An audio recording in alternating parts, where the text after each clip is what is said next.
Dina, c'est cette fille timide qui soupire en secret pour Kim, le mec le plus intelligent du lycée et aussi le plus convoité par les filles. Le problème, elle est considérée comme la moins futée de la classe et ça réduit encore plus ses chances avec lui. Surtout que le gars ne voit que les filles intelligentes, du genre Ryu, qui en plus d'être brillante, est super populaire et canon. Pendant ce temps, Dina, les autres ne la regardent pas du même œil. Comme si ça ne suffisait pas, sa grande sœur passe son temps à se moquer d'elle, disant que personne ne l'aimera jamais. Et pour couronner le tout, pendant que sa sœur sort faire la fête, Dina doit bosser en livrant de la bouffe parce que sa mère le lui demande. La vie facile, très peu pour elle. On sent bien le drame de Dina, hein? Elle en prend plein la figure, la pauvre.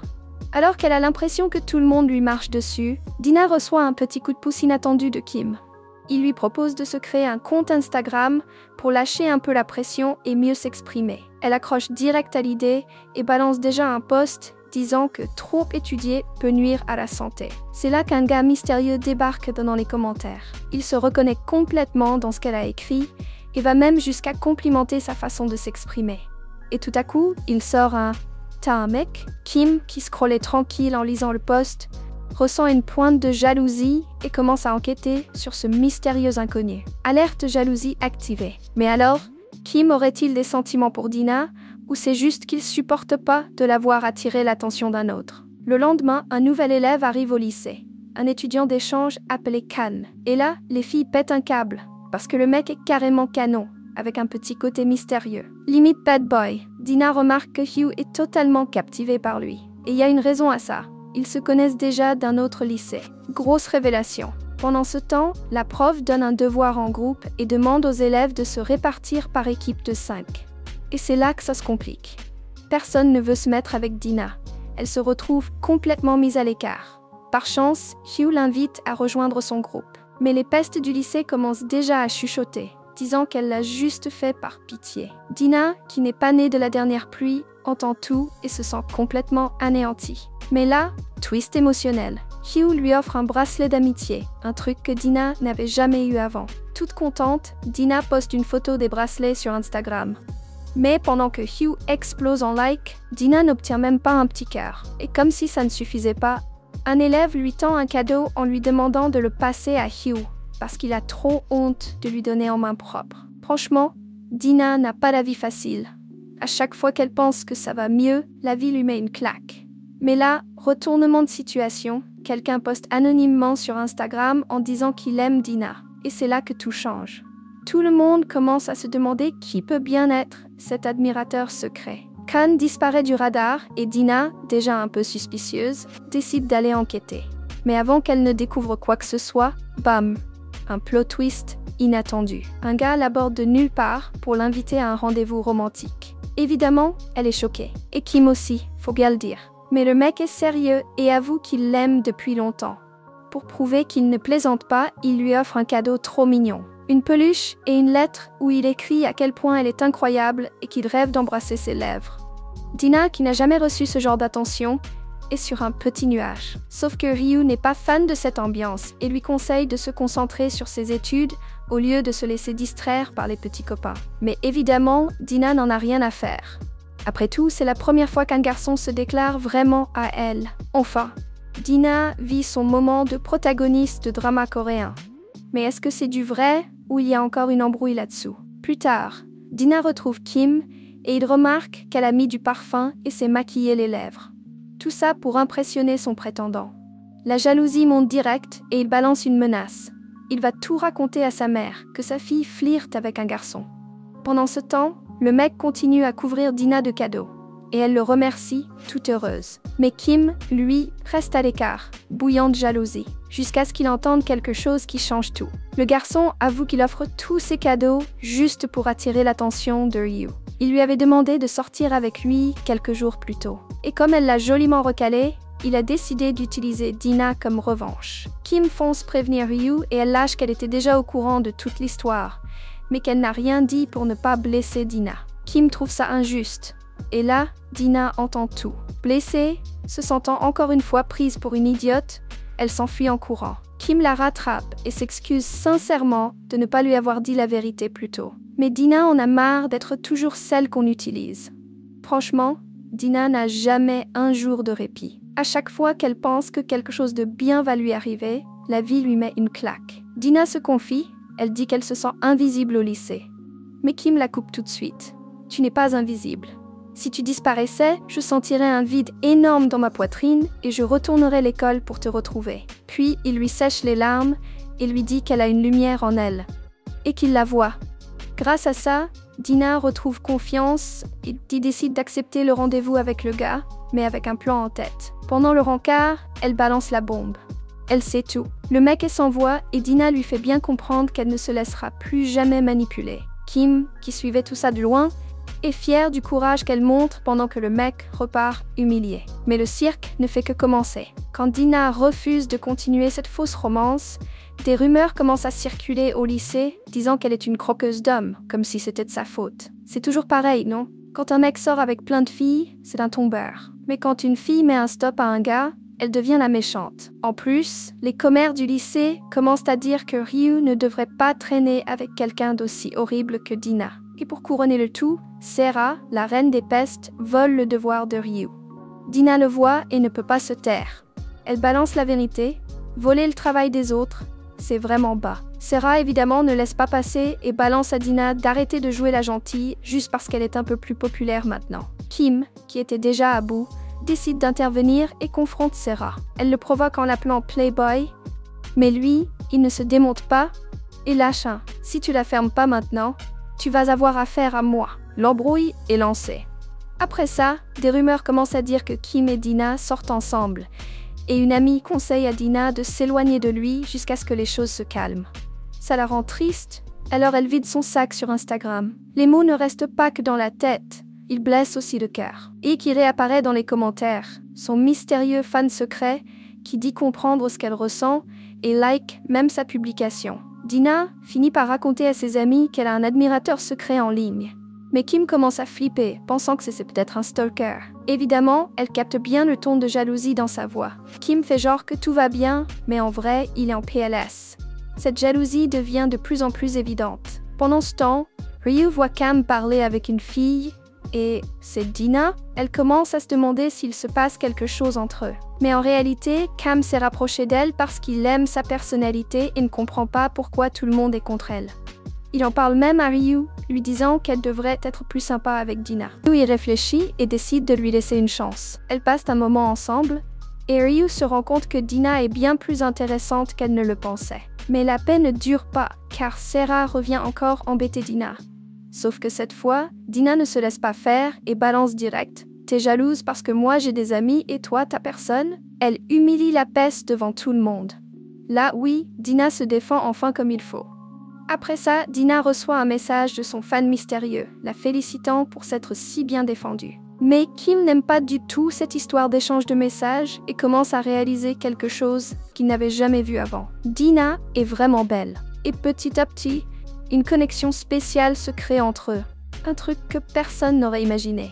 En parallèle, Cam continue d'essayer de se rapprocher de Ryu. Et dès qu'il a une opportunité, genre elle fait tomber un stylo, il saute sur l'occasion pour le ramasser et lui parler. Le jeu de l'amour commence à s'emballer.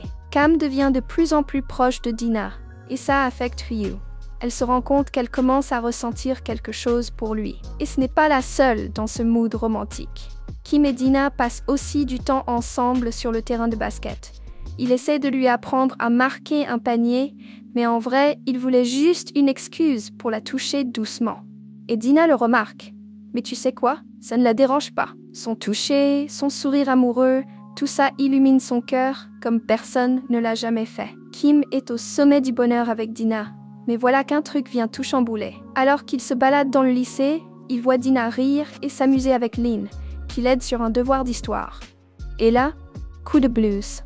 Kim pensait être le seul à faire sourire Dina comme ça. Il est tellement perturbé qu'il finit par se blesser au genou. Quand Dina l'apprend, elle accourt pour voir s'il va bien et lui passe un savon tout doux. « Prends soin de toi, idiot ». Ce moment le ramène 5 ans en arrière, quand il s'était cassé la jambe et que Dina venait le voir tous les jours pour lui remonter le moral. Et là, révélation choc. Dina avoue qu'elle a été folle amoureuse de lui à l'époque. Kim est tellement touché qu'il s'imagine les deux en train de s'embrasser. Et quand Dina remarque qu'il fixe ses lèvres avec ce regard de mec amoureux, Il est mort de honte. Pendant ce temps, Kan, qui est complètement accro à Ryu, l'entend parler à ses copines d'une nouvelle chanson de son groupe préféré. Il a une idée géniale. Il enregistre une reprise au piano et la poste sur YouTube en espérant qu'elle tombe dessus. Et devine quoi? Ryu la voit, adore et laisse même un commentaire pour l'encourager, sans se douter que c'est lui. Kim, de son côté, découvre que Dina passe autant de temps avec Lin parce qu'il l'aide à étudier. Et là, crise existentielle. Si j'étais plus intelligent, je pourrais être son prof. Alors pour booster son cerveau, il demande de l'aide à la fille la plus studieuse de l'école. Elle accepte de lui faire cours et au fil du temps, ils deviennent amis. Ensuite, la classe décide d'emprunter les costumes de leur père pour la photo de fin d'année. Petit tic, Kim n'a pas de père et il ne veut le dire à personne. Alors il trouve un moyen de se débrouiller pour avoir un costume discrètement. Mais juste quand Dina allait lui proposer celui de son père, elle voit que l'a déjà fait. Quoi? Jalousie activée. Le jour de la photo, Kim arrive en tête du groupe des garçons. Super élégant, on dirait un acteur de drama coréen. Les filles sont en feu.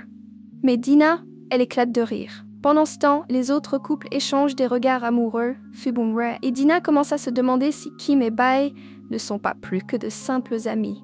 Rien que d'y penser, son cœur se serre. Et ça ne s'arrange pas quand Bae commence à s'intégrer au groupe d'amis, rendant l'ambiance un peu tendue. Alors que tout le monde sait déjà ce qu'il veut faire plus tard, Ryu veut être youtubeuse, Kim veut devenir avocat, Dina se sent perdue.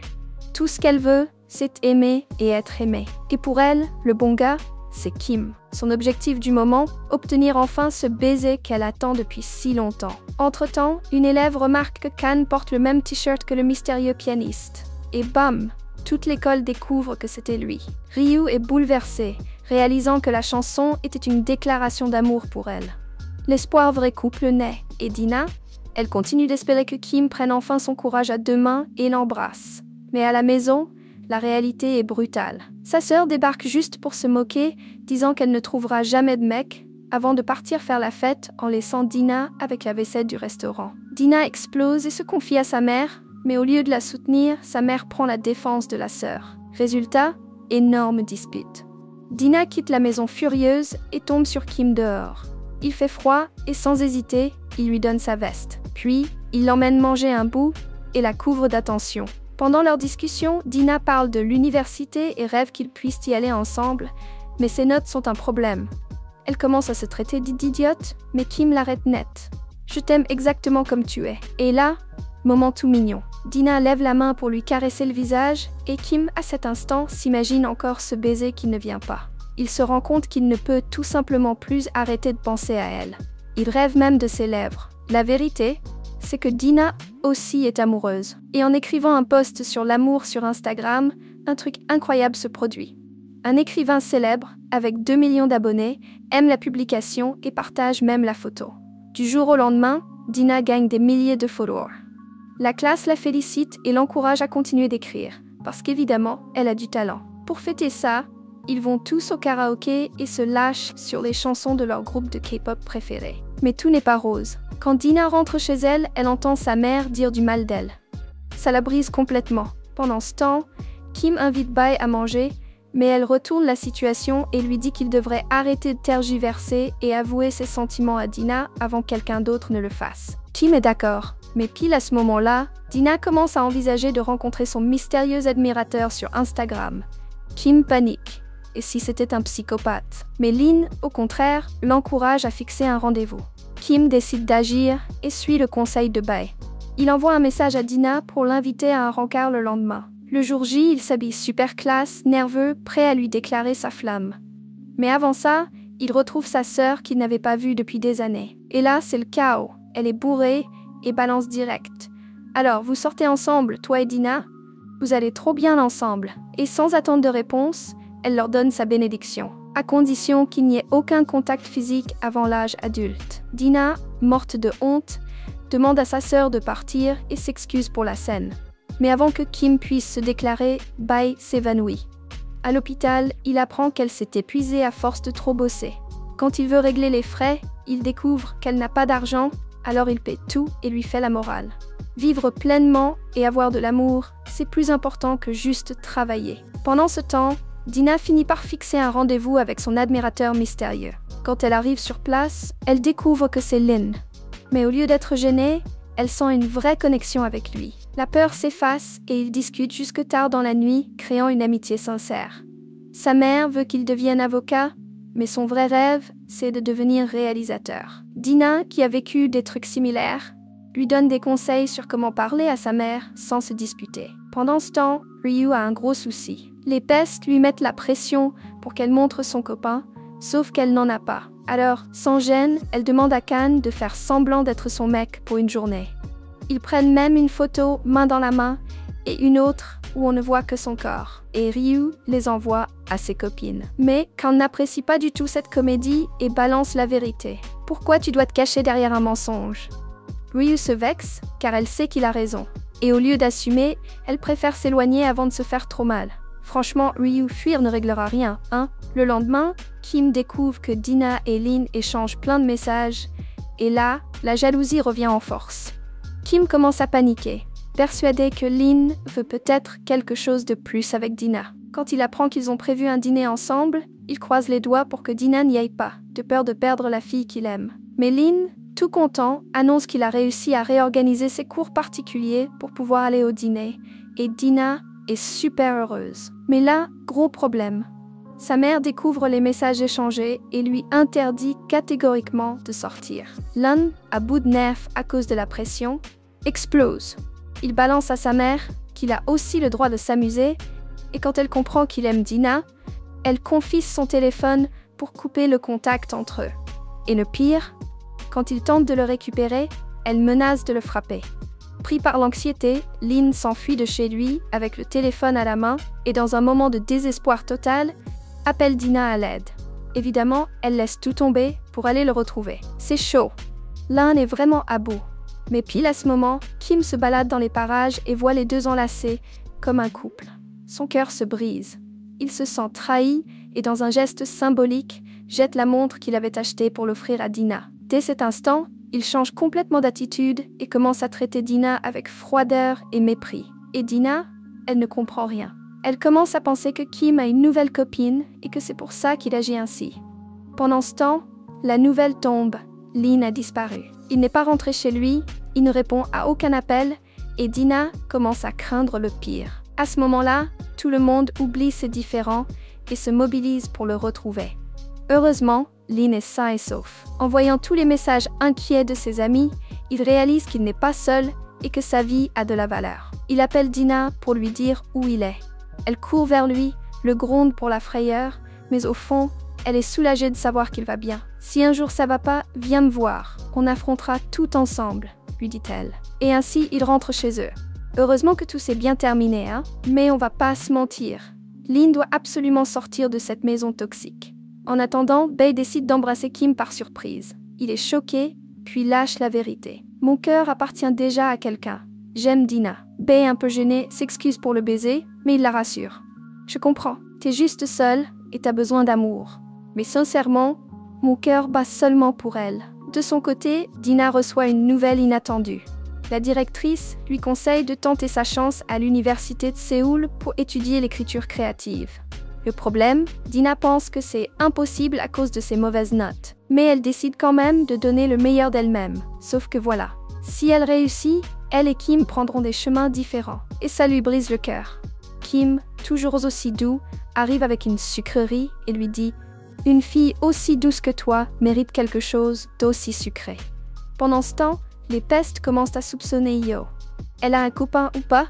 Parce qu'elle l'a jamais présenté. Sous pression, Yo finit par avouer à Kim qu'elle a inventé ce petit ami par peur des bullies. Kim lui fait alors une promesse. « Je te protégerai de quiconque essaie de te faire du mal. » Mais ce qu'ils ne savent pas, c'est que quelqu'un filmait cette conversation en cachette. Et la vérité est sur le point d'éclater. Sans se douter de rien, Yo passe un super moment avec Dina. Mais soudain, les pestes commencent à lui envoyer des messages, traitant Dina de fausse. Lassée de ce jeu, Dina leur dit d'arrêter de parler d'elle dans son dos et quitte le groupe. Ce qu'elle ne sait pas, c'est que la chef des pestes a un plan bien sale, balancer l'enregistrement. D'abord, elle ment à Dina en disant que Yo a toujours mal parlé d'elle. Ensuite, elle poste l'enregistrement sur les réseaux, exposant toute la discussion. Dina, sous le choc, découvre que Yo a inventé plein de choses sur elle au fil des années. Et le lendemain, Yo ne vient pas à l'école. Les profs disent qu'elle est malade. Mais en vérité, elle est enfermée dans sa chambre, vivant un cauchemar émotionnel. Submergée par la culpabilité et le remords, elle fait des cauchemars qui la détruisent encore plus. Même sa mère n'arrive pas à l'aider. Mais là, Kan l'appelle, et dès qu'elle entend sa voix, elle ressent un besoin vital de le voir. Dès qu'elle arrive, elle craque complètement. Kan ne dit rien.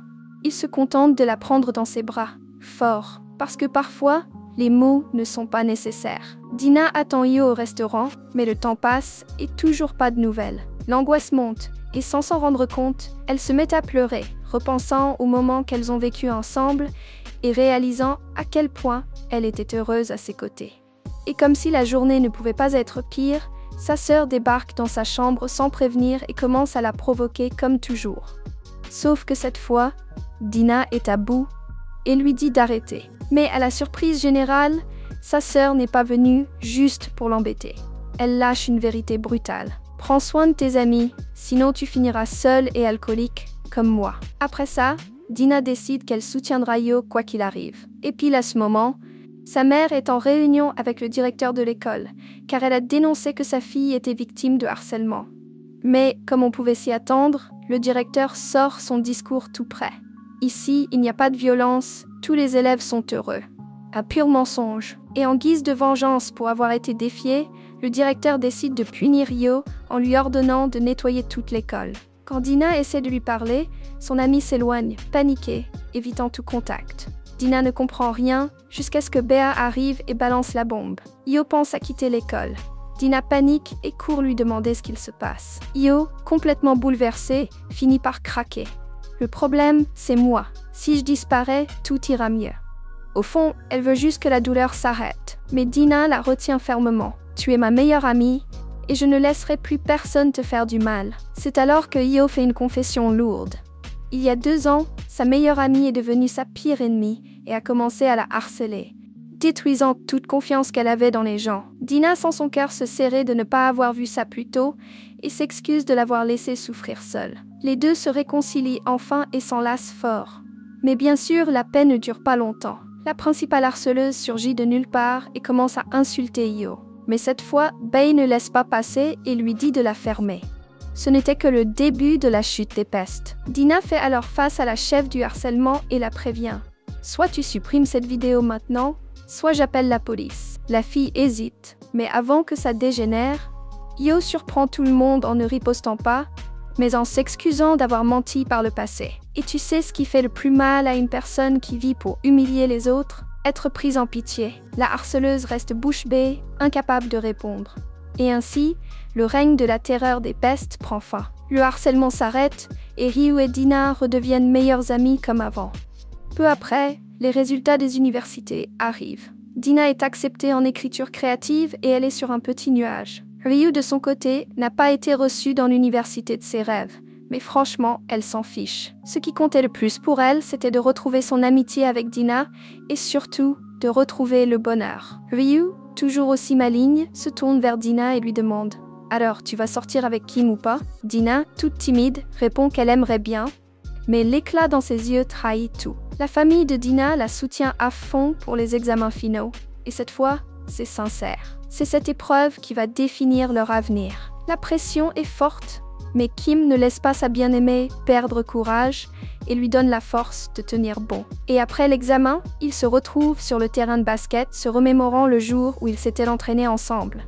Mais cette fois, Kim ne veut pas s'entraîner au tir. Il veut s'entraîner à embrasser. Il finit par avouer « Je t'aime depuis le jour où je t'ai connue, il y a 2 ans. » Dina est tellement heureuse qu'elle en a du mal à parler, et quand il lui propose de sortir ensemble, elle accepte de tout cœur. Pendant ce temps, Ryu et Kan renforcent aussi leur lien. Elle l'encourage à continuer dans la musique et tous les deux réalisent qu'ensemble, ils forment une équipe imbattable. Puis arrive le jour de la remise des diplômes. Les élèves reçoivent leurs résultats et Dina est félicitée par son professeur pour ses efforts et ses progrès. Elle sait que tout cela n'aurait pas été possible sans les amis qui l'ont toujours soutenue. Pour immortaliser ce moment, toute la classe prend une photo ensemble, créant un souvenir qu'ils garderont toujours comme l'un des meilleurs moments de leur vie.